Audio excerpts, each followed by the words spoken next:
শুধুমাত্র গলফ কান্ট্রিগুলো যদি তেল দেওয়া বন্ধ করে দেয়, ওদের একটা বিমানও ফ্লাই করবে না ইনশাআল্লাহ। কি করার আছে বলছে, আমাদের কি করার আছে? না কিছু করার নাই, আপনারা নেইমারকে নিয়ে এসে ফুটবল খেলেন, কিছু করার নাই আমাদের। আর এখন কি আপনারা জানেন যে কোথায় আমেরিকা রণতরী গিয়ে ভিড়ছে, কোথায় তাদের যুদ্ধ বিমান আছে, কোথা থেকে তারা ফ্লাই করে এই গাজায় হামলা করার পরিকল্পনা করেছে? আমাদের এই আরব রাষ্ট্রগুলোতে। কাতারে তার বেস ক্যাম্প আছে, আবু ধাবিতে আছে, আর আমাদের তো মাশাআল্লাহ একটা আছে American Kingdom of Saudi Arabia. ও সামনাসামনি কিছু বলবে না, পিছনেও কিছু বলবে না, শুধু বলবে আমরা সাথে আছি। আমার ওই যে অনলাইনে তো বললাম যে কেউ লাইভে চলে আসতে পারে, লাইভে এসে বলছে আমাদের কি করার আছে? না তোমাদের কিছু করার নাই, তোমরা তেল দাও ওদেরকে আরো বেশি করে। তোমাদের কিছু করার নাই, তোমরা তেল বিক্রি করো ওদের কাছে। আরে আহাম্মকের দল, শুধুমাত্র গলফ কান্ট্রিগুলো যদি তেল দেওয়া বন্ধ করে দেয়, ওদের একটা বিমানও ফ্লাই করবে না ইনশাআল্লাহ। কি করার আছে বলছে, আমাদের কি করার আছে? না কিছু করার নাই, আপনারা নেইমারকে নিয়ে এসে ফুটবল খেলেন, কিছু করার নাই আমাদের। আমরা হ্যালোইন করি, মদের বার ওপেন করি, হ্যাঁ আমরা ওদের সাথে বন্ধুত্ব করি, আমরা ওদেরকে মৌন সমর্থন দেই। কয়দিন আগে তো আবু ধাবিতে আনুষ্ঠানিকভাবে ইসরায়েলের সাথে সম্পর্ক স্বাভাবিক করার চেষ্টা করা হয় না?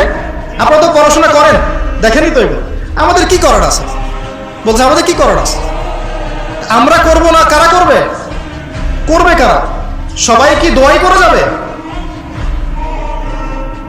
আল্লাহ পাক আমাদেরকে বোঝার তৌফিক দান করুন। আমি একজন নেতার নাম আসলে রাহিমাহুল্লাহ পড়ি, শ্রদ্ধা স্মরণে। এই সৌদি আরবের ছিলেন বাদশাহ ফয়সাল, নাম শুনেছেন? ওই যে কিং ফয়সাল অ্যাওয়ার্ড দেওয়া হয়। এই একমাত্র একটা সাহসী নেতা দেখেছিলাম লাস্ট 100 বছরে, অনেক নেতার মধ্যে একজন। অয়েল পুরো তেল বয়কট করে দিয়েছে, যে আমরা পশ্চিমা থেকে পুরো তেলই দিব। এটা জানেন হিস্ট্রি? তেল বয়কট, তেল দিব না। এই তেল না পেয়ে ওদের অবস্থা খারাপ হয়ে গেছিল। তেল পাবো কোথায়? আল্লাহ পাক এই পুরো বিশ্বের 4 ভাগের 3 ভাগ তেল দিয়েছেন মধ্যপ্রাচ্যে। সুবহানাল্লাহ। মুসলমানদের হাতে, এগুলো কাদের হাতে? এটা কি ইহুদিদের হাতে? 4 ভাগের 3 ভাগ। তো তিনি তেল দেওয়া বন্ধ করে দিয়ে, তেল দিব না। এরপরে কত যে চড়াই উতরাই গেল, তারপরে এক জায়গায় পশ্চিমারা তাদেরকে হারিয়ে দিল। কোন জায়গায়? লোভ। কোন জায়গায় বলেন? এসে বলল যে ঠিক আছে তেল আপনি দিতে চাচ্ছেন না, একটা সন্ধি চুক্তিতে আসে। কি চুক্তি? যে আমরা অন্য কোনো কারেন্সিতে তেল কিনবো না, শুধু ডলারে কিনবো, আর শুধু আপনার কাছ থেকে কিনবো। আপনি এবং আপনার অনুসারী যে কয়েকটা কান্ট্রি আছে তাদের কাছ থেকে আমরা তেল নিব, বাইরের কারো কাছে আমরা তেল নিব। তাহলে আপনাদের বাণিজ্য অনেক সমৃদ্ধ হবে। আর আপনাদের প্রতি একটা অনুরোধ, শর্ত হচ্ছে আপনারা শুধু ডলারে তেল কেনা বেচা করবেন, অন্য কোনো টাকা বা রুপি বা এগুলোতে তেল কেনা বেচা করবেন না। এই তেল মানে অয়েল, আর এই ডলার মানে ডলার। এই হয়ে গেল petrol dollar, petrol dollar, petro dollar monetary system.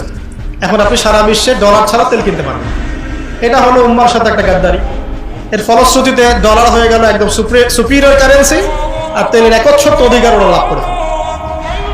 এইগুলো যদি মুসলমানরা বন্ধ করে দিতে পারত, আমি এখানে গলা ফাটায় কথা বলে কোনো লাভ নাই, আমি জানি আদতে আসলে কিছু হবে না, সকালবেলা আপনারা ভুলেও যাবেন।